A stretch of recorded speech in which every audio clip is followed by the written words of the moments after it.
đúng không? Chỉ thằng con nè, có trái con to lên bao to nè. Cũng đã tụm bắt to mà. Hồi đó có tụm bắt to này tôi nói với nhau nè. Nó là bây giờ nó nè.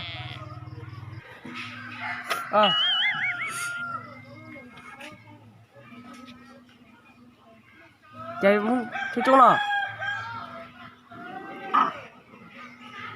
Nó đấy, nó bây giờ nó cái mùi sút tí vết chứ không nó. Chứ tiêm mà. Chứ tiêm mà.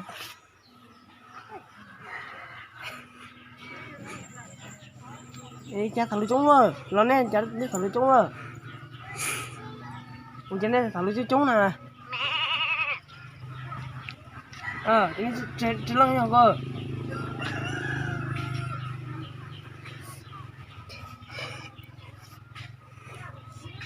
Tổ nhớ. Nè về nhà về. Chỉ nhớ phải nuôi không? Nhớ chưa? Cái lá tiền à, lấy chỉ cả tiền à, lo. Chẳng là bao nhiêu mà, nuôi tôi nó phải nhận lấy nhà về năm cả. Lo.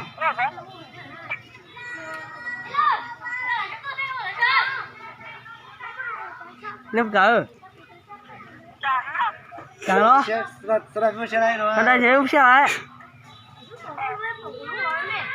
Con mèo chờ. Con mèo chờ. Lo.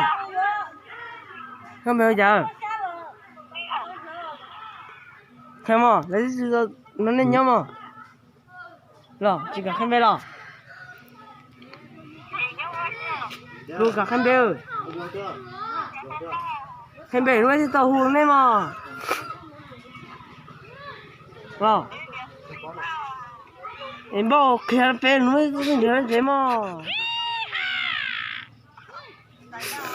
Để chỉ cả khăn này lúc trời về nó mới chạy tới trái ơi.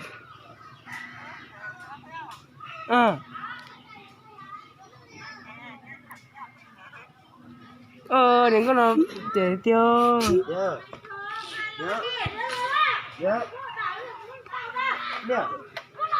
Ê, tôi nó bị. Bây giờ. Rồi. Bây giờ câu có tàu về à? Thì có mà nó cho là. Thì giờ có tàu luôn. Tụi tao kho nè. Bốc quá. Không chả nó.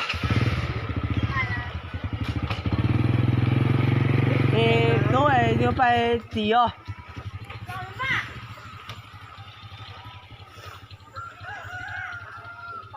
Xin em phụ, nó em phụ nhập với thêm à.